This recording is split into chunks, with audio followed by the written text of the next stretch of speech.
तो ये अस्सलाम वालेकुम। बिस्मिल्लाहिर्रहमानिर्रहीम। ये हम शुरू करते हैं जी। अभी जो कल जिधर से हमने छोड़ा था, तो हमने कल कहा था जी कि एक इफ़ ब्लॉक होगा और एक एल्स ब्लॉक होगा। ठीक है जी। तो अगर एक से ज़्यादा स्टेटमेंट्स हैं तो वो इफ़ ब्लॉक भी जो है वो उसके अंदर करली ब्रेसेस के अंदर स्टेटमेंट्स होंगी, और अगर एल्स ब्लॉक के अंदर मल्टीपल स्टेटमेंट्स हैं तो उसके अंदर भी इसी तरह से होगा जी।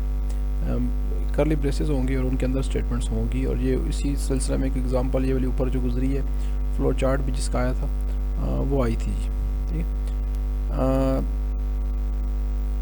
इसी तरह से जी आप इफ़ के नीचे एल्स को लिखे हैं, इसी तरह से आपने थोड़ी बहुत इंडेंटेशन रखनी है ताकि प्रोग्राम को आपने थोड़ा वो बनाना है, आपने रीडेबल हो, अंडरस्टैंडेबल हो। जैसे ही आपका प्रोग्राम आप लिखें तो देखने वाले को फ़ौरन समझ आ जाए जी कि ये अब इसने ये इस तरह से ये चीज़ें अरेंज की हैं। तो वो जो अरेंजमेंट है वो उसके लिए आपके पास ये फैसिलिटी होती है कि आप थोड़ा सा प्रोग्राम को लेफ़्ट से आगे करते जाएं और ऊपर नीचे लिखें इफ़ एल्स को, और इस तरह से और भी आप जो है वो विजिबिलिटी जो है वो इंक्रीज़ कर सकते हैं। इंडेंटेशन एक आपके पास अच्छी चीज़ है, और ये इस बुक के अंदर, ये तो बुक का उस तरह की हार्ड कॉपी नहीं है, ये तो हमारे पास एक नोट्स टाइप के बना हुआ है। तो इस तरह में ज़्यादा इंडेंटेशन को ख्याल नहीं रखा गया। लेकिन जो दूसरा 5th एडिशन मैंने शेयर किया था उसमें अगर आप देखें तो इफ़ के नीचे एल स्टेटमेंट होगी। इस तरह से जितनी भी मैचिंग चीज़ें हैं वो ऊपर नीचे एक दूसरे के साथ साथ होंगी, और इसी तरह से लेफ़्ट से प्रोग्राम जो है वो थोड़ा थोड़ा आगे जाता जाएगा। तो इस तरह से आप भी विजिबिलिटी का अगर ख्याल करेंगे प्रोग्राम के अंदर तो आपका प्रोग्राम जो है वो आपको बाद में भी समझ आएगा। ठीक है जी। अगर एक ही स्टेटमेंट है इफ़ ब्लॉक में और एक ही स्टेटमेंट है एल्स ब्लॉक में तो फिर आपको करली ब्रेसेस की ज़रूरत नहीं है, आप उनको ड्रॉप कर सकते हैं। इसके बाद वो कह रहा है जी the default scope of if as well as. ठीक है जी। तो डिफ़ॉल्ट स्कोप है इफ़ का या एल्स का वो एक स्टेटमेंट है। अगर एक स्टेटमेंट होगी तो वो बाय डिफ़ॉल्ट इफ़ के साथ है, और अगर एक से ज़्यादा है तो पहली स्टेटमेंट इफ़ के साथ है, बाकी जो स्टेटमेंट्स हैं वो इफ़ के साथ नहीं होंगी अगर आपने करली ब्रेसेस यूज़ नहीं की। लेकिन अगर आपने करली ब्रेसेस यूज़ की हैं तो फिर आपकी वो सारी स्टेटमेंट्स उसके साथ ही हैं, इफ़ के साथ हैं, इफ़ के ब्लॉक में। लेकिन अगर आप वैसे स्टेटमेंट्स ऊपर नीचे लिख रहे हैं तो उस केस में सिर्फ पहली स्टेटमेंट इफ़ का पार्ट होगी, बाकी जो होंगी वो इफ़ का पार्ट नहीं होगी। तो इफ़ उनको एग्जीक्यूट नहीं करेगा, सिर्फ पहली जो स्टेटमेंट होगी वो एग्जीक्यूट होगी। तो इसलिए आपने करली ब्रेसेस अपनी आदत बना लें, हमेशा इसको यूज़ करें। इसके बाद जी ये नेस्टिंग हम शुरू से देखते आ रहे हैं जी कि जब भी कोई चीज़ उसको हम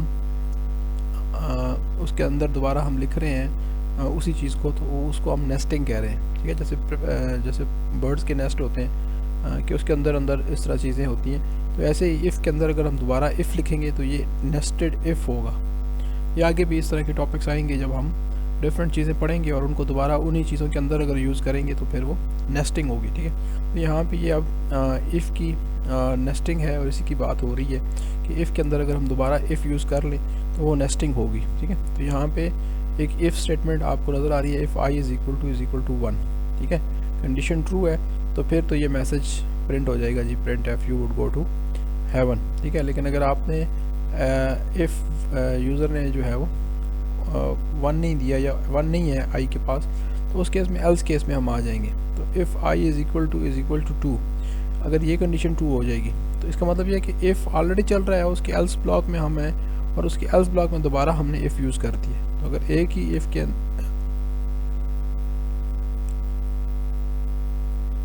ठीक है जी, एक ही इफ़ के अंदर हम हैं और उस इफ़ के दोबारा उसी के अंदर उसके एल्स ब्लॉक में हमने जो है वो दोबारा इफ़ यूज़ कर दी है, तो ये हमने नेस्टिंग की है। तो इस तरह का ये जो कॉन्सेप्ट है ये बार बार हम आगे भी करेंगे कि एक इफ़ हमने शुरू किया और उसके अंदर दोबारा हमने इफ़ यूज़ कर लिया, तो ये इसकी क्या है जी, नेस्टिंग है। ये नेस्टिंग का कॉन्सेप्ट आपको होना चाहिए कि आप जब भी किसी चीज़ के अंदर दोबारा उसी चीज़ को यूज़ करते हैं तो वो आप नेस्टिंग कर रहे होते हैं। तो यहाँ पे हम नेस्टिंग कर रहे हैं। इफ़ हमने शुरू किया था, उसके बाद प्रिंट एफ हुआ, एल्स के केस में फिर इफ़ आ गया। ठीक है जी। और फिर इस इफ़ के अंदर फिर एक एल्स आ गया। तो ये जो चीज़ें हैं जब वही कंस्ट्रक्ट जो है वो दोबारा उसी के अंदर हम यूज़ कर रहे हैं तो वो हमारा नेस्टिंग होगी। तो यहाँ पे ये नेस्टिंग हो रही है जी, इफ़ शुरू हुआ था और इफ़ के अंदर फिर इफ़ आ गया, तो ये नेस्टिंग है जी। ठीक है जी। तो यह बाकी प्रोग्राम जो भी करता है जैसे भी प्रिंट करता है, लेकिन इसके अंदर इफ़ के अंदर दोबारा हमने इफ़ यूज़ किया है, या इफ़ के एल्स ब्लॉक में हमने इफ़ यूज़ किया है, या इफ़ के इफ़ ब्लॉक में अगर हमने दोबारा अगर हमने इफ़ यूज़ किया है, तो ये सारी केसेस में नेस्टिंग होगी, और ये नेस्टिंग हो सकती है, इसको हम नेस्टेड इफ़ एल्स कहते हैं। The second if else construct is nested in the first else block. ठीक है ना जी। तो पहले इफ एल्स जो शुरू हुआ था उसके अंदर दोबारा उसके एल्स ब्लॉक में हमने नेस्टिंग कर दी है उसके अंदर। जी जी, क्या कह रहे जी मोहसिन अब्बासी?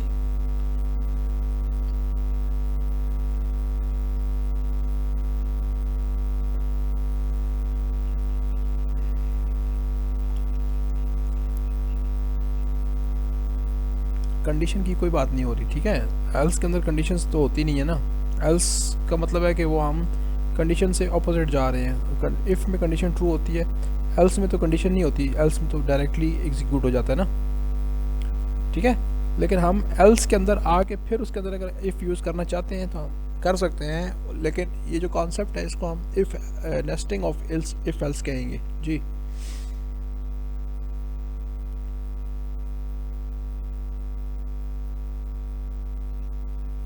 अब मसला ये है, थोड़ा लोगों का इंटरनेट का इशू है, इसलिए हम क्लास को शॉर्ट रखेंगे, ठीक है ना। 10 मिनट और क्लास होगी, फिर मैं इसको लीव करता हूँ। और कोई बंदा अगर है ग्रुप में व्हाट्सएप पे, तो मुझे बता दिया करें जी कि फ़लाँ बंदे से ज्वाइन नहीं हो रहा, या वो नहीं ज्वाइन किया उसने, या वो करना चाह रहा है। मेरे पास जो रिक्वेस्ट आती है मैं कोशिश करता हूँ फ़ौरन उनको क्लास में ले आऊँ। अच्छा जी, ठीक है जी। तो इस तरह से इफ़ के अंदर दोबारा अगर इफ़ आ गया है, उसके एल्स में आया है या उसके इफ़ पार्ट में आया है इफ़ ब्लॉक में, तो दोनों केसेस में वो ठीक है, ठीक है। You can observe how each time an if else construct is nested within another if construct, it is also intended to add clarity।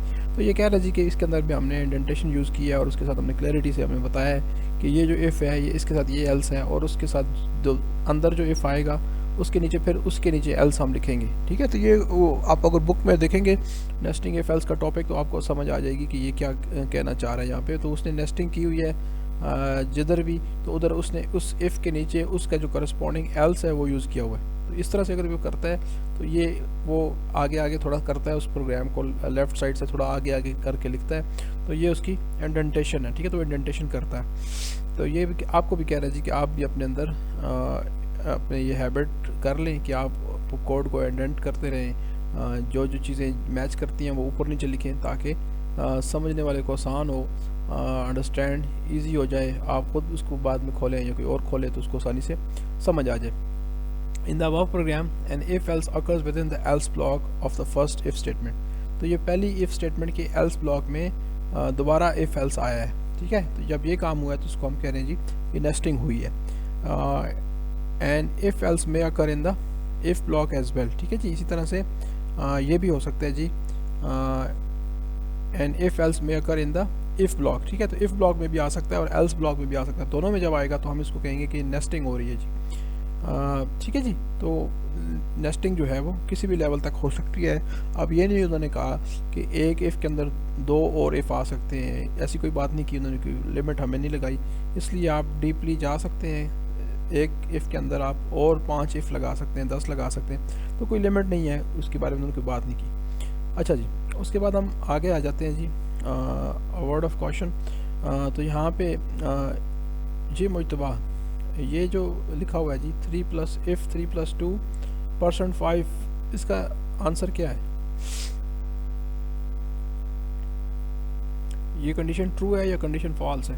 कोई भी मुझे अगर बताना चाहे तो उसके बारे में बता दीजिए। भी अपना माइक ओपन करे और कहे जी कि ये कंडीशन ट्रू है या फॉल्स है। क्यों ट्रू है?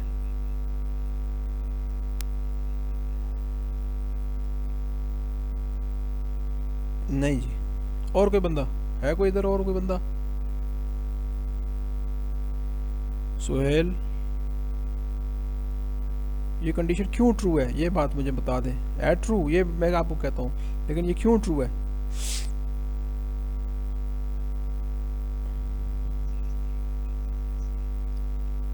अमेंडर 1 नहीं आ रहा ना यार, देखो आप गलत सोच रहे हो। ये जो एक्सप्रेशन है जब ये सॉल्व होगा तो क्या रिजल्ट आएगा?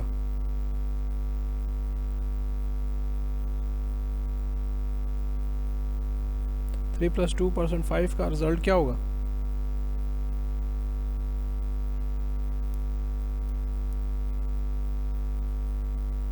हमने उस दिन बात की थी ना जी कि यहाँ पे ये जो ऑपरेटर है परसेंट वाला, इसकी प्रेसिडेंस ज़्यादा है,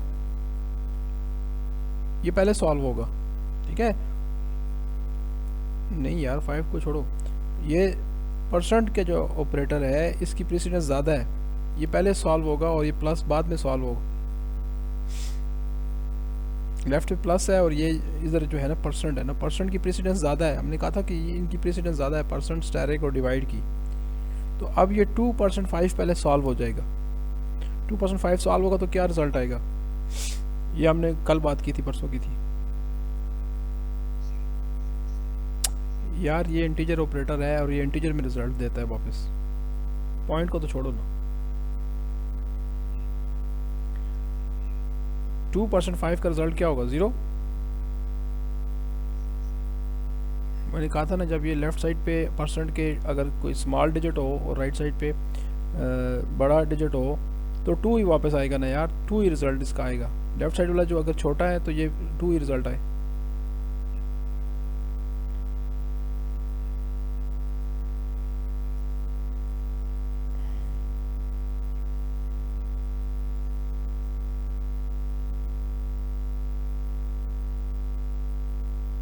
नहीं, अब चीज़ को समझे ना जी, ये समझें कि ये 2 है और ये परसेंट 5 है, ये पहले सॉल्व होगा, यहाँ से रिज़ल्ट आ जाएगा 2, ठीक है। यहाँ से रिज़ल्ट क्या आ जाएगा? 2 और फिर ये 2 3 में प्लस होगा, उसके बाद यहाँ से क्या आ जाएगा जी? 5, ठीक है। तो इफ़ के अंदर ब्रैकेट के अंदर जब वैल्यू आएगी जी 0, ठीक है, तो ये फॉल्स होगा, लेकिन जब वैल्यू आएगी नॉन ज़ीरो तो वो ट्रू होगा, ठीक है। जब वैल्यू क्या होगी? 0 होगी तो वो फॉल्स होगा, लेकिन जब वैल्यू नॉन ज़ीरो होगी तो वो क्या होगा जी? वो ट्रू होगा। ये नीचे लिखा हुआ है नोट दैट इन द फला फला, जब वैल्यू क्या है जी? If the expression evaluates to 5 since 5 is non zero, ठीक है। तो जब भी नॉन ज़ीरो एक्सप्रेशन का रिजल्ट होगा तो वो क्या करेगा जी? प्रोग्राम जो है वो इफ़ जो है वो ट्रू हो जाएगा, ठीक है। तो यहाँ पे ये 2% 5 2 यहाँ से आ गया, फिर ये 2 जो है वो इस 3 में प्लस हुआ तो ये टोटल 5 आ गया। तो 5 क्या है जी? एक नॉन ज़ीरो नंबर है, इसलिए प्रिंट एफ का ये दिस वर्क्स जो है वो प्रिंट हो रहा है, ठीक है। तो ये इसी की एक्सप्लेनेशन यहाँ पे कर रहा है कि 5 आ रहा है जी, 5 नॉन ज़ीरो है, ठीक है।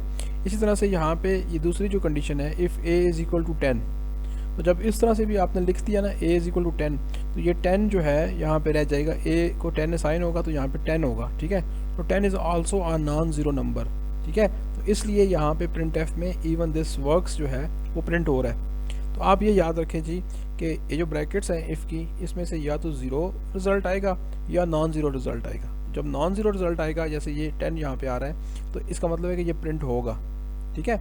इसी तरह से यहाँ पे अगर आप देखें इफ़ -5, तो -5 क्या है जी? 0 है या नॉन ज़ीरो है जी? इसीलिए ये लिखा हुआ है जी कि surprisingly this even this works. तो यहाँ पे अगर नॉन ज़ीरो वैल्यू होगी तो ये भी प्रिंट होगा। तो आपने ये याद रखना है जी कि नॉन ज़ीरो वैल्यूज़ जब भी आएंगी इफ़ के इस एक्सप्रेशन से तो वो एग्जीक्यूट होगा, ठीक है जी। तो जब भी नॉन ज़ीरो वैल्यूज़ आएंगी तो एग्जीक्यूट होगा, भले वो माइनस की हैं या भले वो पॉजिटिव की हैं, ठीक है जी। अगर इसी तरह से डेसिमल की वैल्यूज़ हैं तो वो भी ट्रू होंगी, सही है। तो नॉन ज़ीरोज़ हैं तो वो ट्रू होंगी। Another common mistake while using the if statement is to write a semicolon after the condition. तो कंडीशन के बाद आपने सेमी कॉलन नहीं डालना, ठीक है जी। यहाँ पे इस जगह पे आपने सेमी कॉलन नहीं डालना। अगर आपने डाल दिया तो इसका मतलब कि आपने इफ़ को क्लोज़ कर दिया, ठीक है। यहाँ पे सॉरी, यहाँ पे आपने डाला हुआ है, तो यहाँ पे आपने क्या करना है जी?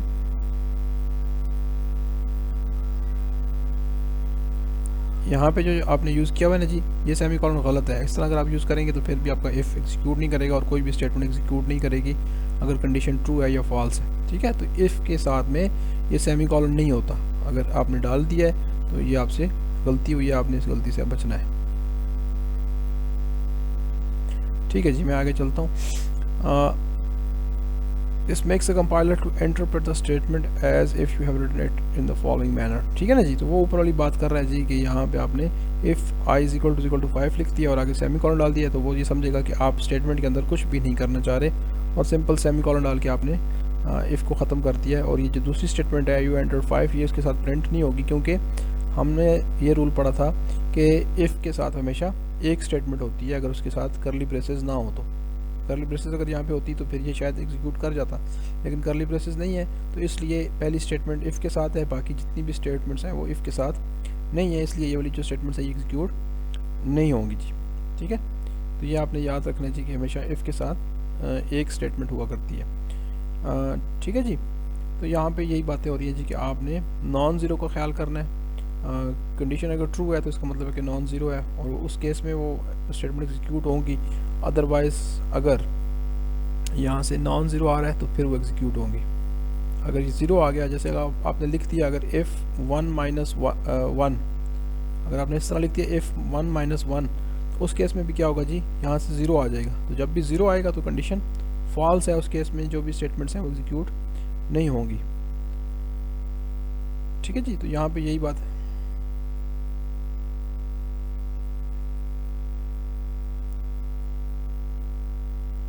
बाहर किस लिए डालेंगे जी, वैसे हम स्टेटमेंट्स लिख सकते हैं, जैसे इफ़ के अंदर हमने लिखी हैं ये ऊपर H R A is equal to, जो ऊपर प्रोग्राम गुजरा था उसमें हमने लिखा था, तो हम स्टेटमेंट्स असाइनमेंट्स कर सकते हैं इफ़ के ट्रू होने पे, लेकिन इफ़ के बाहर खामखा इज़ इक्वल टू या इस तरह की स्टेटमेंट्स हम नहीं लिख सकते।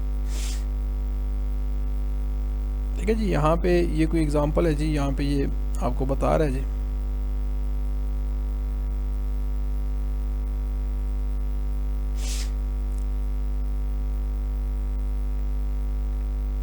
ठीक है जी, ये एक एग्जांपल है, इसको भी आप करें आज, इसके कल करके इसके मुझे स्क्रीनशॉट्स भी भेजेंगे इसमें क्या हो रहा है, समझें इसको, मुश्किल नहीं है। यहाँ पे दो प्राइसेस हैं, एक कॉस्ट प्राइस है और एक सेलिंग प्राइस है, ये यूज़र से ली जा रही है और उसके बाद प्रॉफिट और आई से क्या हो रहा है,